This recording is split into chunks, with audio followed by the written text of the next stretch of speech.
Welcome back to the realest channel on YouTube.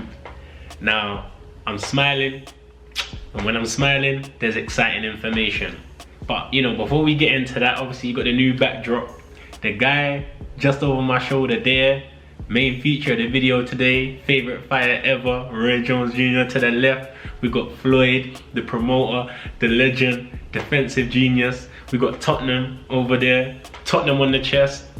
Shout out to Nike as well, who sent me the Tottenham training kit. So come on. And then we got like LeBron and Jordan. It's like a Kobe memorial thing in the background as well. Plaque, million, gold. That's how we do it. So get me, new backdrop. This is gonna be me. I'm comfortable, settling in. And let's get into the action. So, big news. Mike Tyson announced that he is fighting Roy Jones Jr. in an exhibition matchup, 8 rounds in California on September the 12th. Mad to think that those guys are back in the ring, but it's also a very exciting thing because we know the legends that these guys are, what they brought to the ring in their prime, what they've given to the sport. And so I guess the whole world, not just the boxing world, but the whole world is interested to see what these guys bring. I got a little montage that was put together by my guy Cosmic. We're gonna run that right now so we can see exactly what these guys were doing in their prime whilst they were involved in the game. Drip and sip, drip and sip.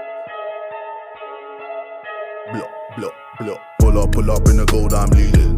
But them other man need feeding. I don't wanna go Bombay. Them I don't know what I do when I go from Beeling. Leading the pack in black and I'm on with a bat. Snapping with a phone and dab. Boss up a man with a duster. Put him in the drip and sip blockbuster. Win, win, win, that's the only ammo. Ring, ring, ring, I reply with Eno. Call me Leno, had it hard. Switch up the ting as I hit bellow. Switch up. Okay, so you see it right there. Little montage put together. Shout out Cosmic for that one. It's exciting times. It's exciting times. We want to see how these guys match up. Even though it's an exhibition, the nature of boxing, the nature of the fight is to be competitive. So we're going to see 2 guys in there that are, I think it will start off light and then we'll progress into a little bit more of a competitive matchup. That's what I hope for anyway, because at the same time I do want to see them go for it a little bit. That's what makes it interesting. Let's see the tail of the tape. Mike Tyson's 54 years old.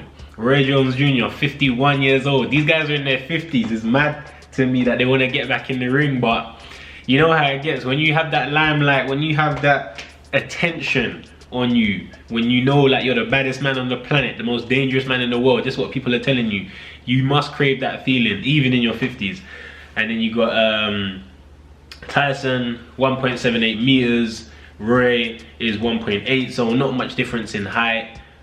Reach is where there's quite a discrepancy there. Jones Jr. has a large reach advantage, which I think he will use and try and box and keep Tyson on the outside, which any sensible person would do anyway, since he's one of the most dangerous fighters ever when he gets close.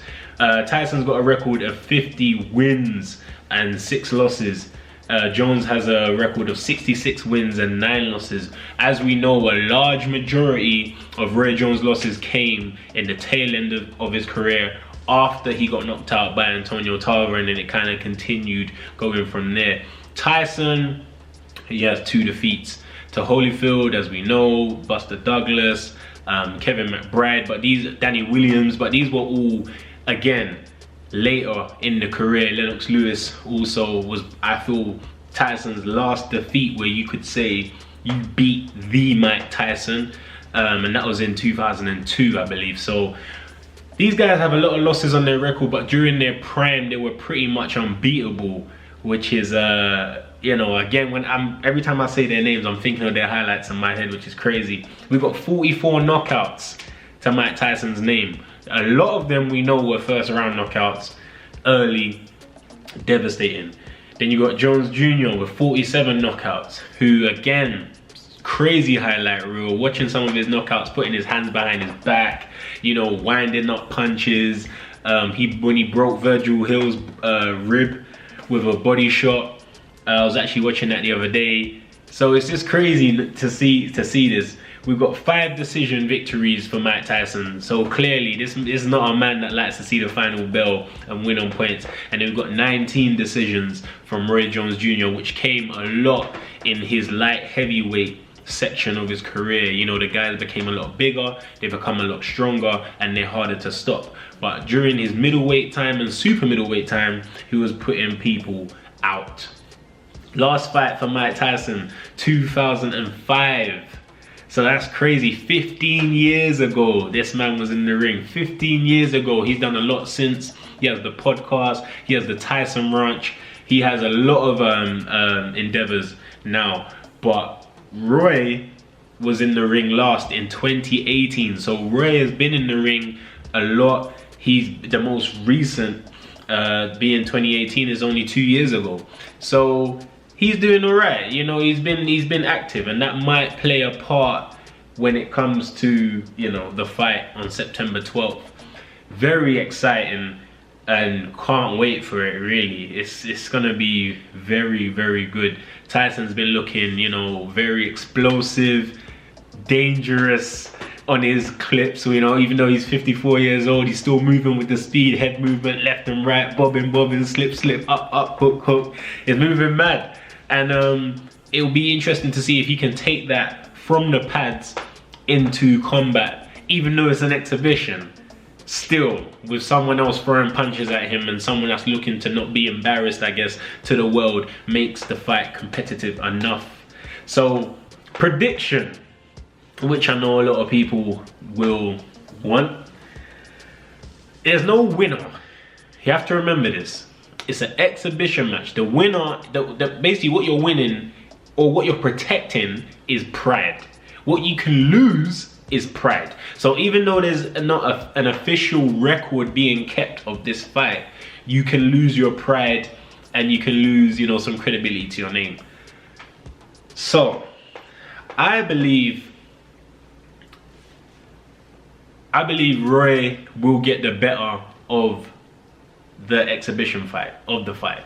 Reason being, I think Tyson is going to be, you know, Tyson as we expect, very explosive, dip, left, right, coming at him for the first 2 rounds of it, because it's an 8-round fight. So for the first 2 rounds, 3 rounds, I think Tyson will be what we expect him to be. And if Jones doesn't get hit with anything crazy in that short space of time, it will feel like a long time. 3 minutes will feel like a long time with Tyson coming at you. But if he doesn't get caught during that period, I think he kind of will outbox him and they'll respect each other in the ring.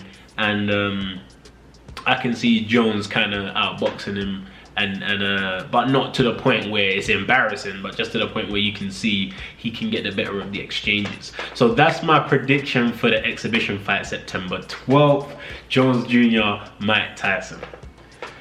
Now, second half of the video, a name that seems to haunt me because he is always involved, he always manages to get involved in something entertaining and something exciting, is Jake Paul. Now, Jake Paul is fighting Nate Robinson. Nate Robinson, I'm a basketball fan, don't know if you could tell. But yeah, Nate Robinson is one of the most explosive, his vertical was crazy. He's one of the most explosive NBA players ever. The reason why I say that is because he's 5'7" and he won the dunk contest. Now at 5'7", when I was 5'7", the hoop, the bottom of the hoop looked very far away. So how this man decides to elevate over the rim, 10 foot I believe it is, and dunk, and do it in style, not scraping to touch it, goes to show how much hops and how much type of crazy muscle fiber type he's got going on in his body, which I hope can help him in a boxing match. So Jake Paul, Nate Robinson. We know Nate Robinson's 5'7", Jake's my height, probably like 6 foot, 6'1". He's kind of my size, to be honest. And that is what I think is a big factor to play in this. Nate Robinson is not heavy. He's not going to be the same weight as me or Jake. He's 180 pounds. So I'm 205 right now, fight at 200. Nate is 180. So there's a 20-pound difference between him and Jake. Because I know Jake walks around 88, 89 kilos, 90 kilos. So hopefully there's a weight limit on this thing to make it competitive. Because if not, we might see a repeat of what we saw in January, where someone shouldn't be in that weight class versus someone who is, and it makes the punches make a big difference, and how the fight ultimately culminates makes a big difference. So hopefully there's a weight limit on there. There's a catch weight where we can see a fight that both guys, you know, are at an optimal weight for competition. Last time we saw Jake in the ring, he put on a very good performance. You know, obviously he gives my guy, but at the end of the day, we call a spade a spade. He done exactly what he needed to do. He had good form, he threw his jab, he kept his distance, he stuck to the game plan, and he got the victory. So I'm excited to see him again in the ring, because he has been training since January, and I know he's been spending a lot of time. He was training with Devin Haney the other day. So he's been upping his fight experience, and he's been upping his boxing ability, and it's clearly something he's found a passion for and is kind of addicted to at this moment in time. And credit to him. I know exactly how he feels. I've been in that position, and yeah, I believe he will dominate the fight against Nate Robinson. I want to see some of Nate Robinson's dunks, because I know how crazy he is, and I feel like it's only right that we watch a couple of them. Alright, so let's see. Nate Robinson's top 10 dunks of his career. We're only going to watch like 3 of them. So you can see his teammate alley-oops the ball. This guy runs out of nowhere. You never think he's going to jump that high, and he's there hanging on the rim. Number 9.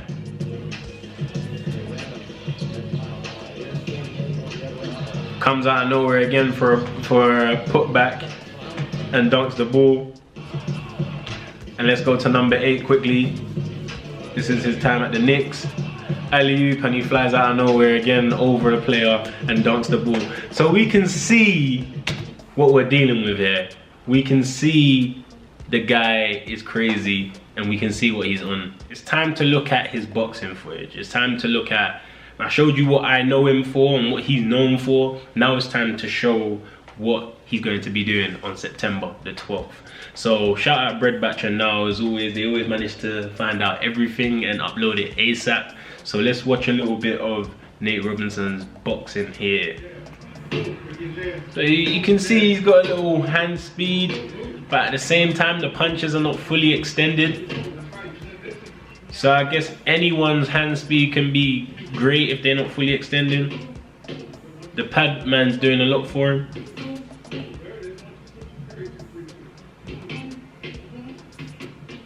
So it looks good. It looks good, it looks pretty. But you know how I feel about pads, guys. I always go on about how pads look and how real life looks. You know, it's 2 different things. But yeah, I've seen enough. I've seen enough. I've seen enough. It's standard. It's what you can get anyone to do. It doesn't mean you can box. He's in good shape, you know, aesthetically. He's got good gloves on, and he threw a couple clean combinations, but honestly it doesn't mean anything, and it doesn't mean that we can judge him based off that. You know, his form seems how I expect a beginner's form to look, and hopefully this wasn't recent, because he's only got about a month and 19 days before he has to be in the ring. So hopefully that isn't recent footage. But it takes long, man, to learn boxing. People really underestimate how long it actually takes to become decent at it, even though it is throwing your arms and moving your feet. But yeah, decent clip, and yeah.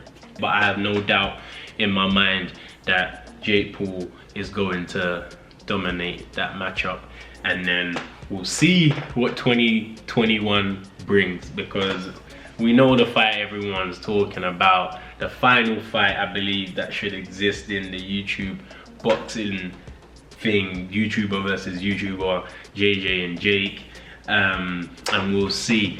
But yeah, I have a video coming soon that is going to talk about the greatest YouTube boxing matches ever, because I feel like it is that time to make the videos of that era ending. So I will be putting out a video soon about that. should be interesting for you guys to hear from someone who was so close to the community and so close to the events, what fights that I think were my personal favorite. Just because I got the Tottenham shirt on today doesn't mean it's not a My Protein thing. It doesn't mean that you still don't get 37% off if you use Viddal on checkout. Don't forget that, always respect that.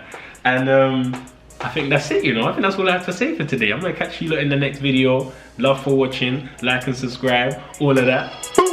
Flying high, gate, hero, niggas, acting, actors, De Niro.